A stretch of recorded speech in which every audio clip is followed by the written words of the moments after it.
జపం చేసేటప్పుడు మనం మాలను ఈ ఉంగరం వేలు మీద ఉంచి ఈ చిటికిన వేలు మరియు చూపుడు వేలులు తగలకుండా, మాలకు తగలకుండా మనం గురుపూస తర్వాత నుంచి మొదలు పెట్టాల్సి ఉంటుంది.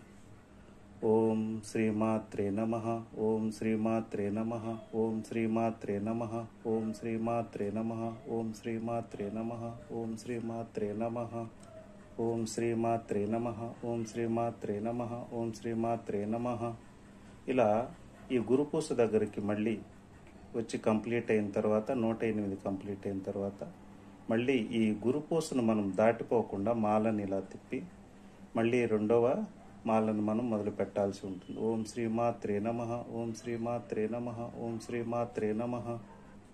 అలా చేసిన తర్వాత మనం ఎన్ని మాలలు చేశామో ఆ మాలల జపశక్తి మన ఆరాధ్య దైవానికి మనం సమర్పించుకోవాల్సి ఉంటుంది. ధన్యవాదాలు.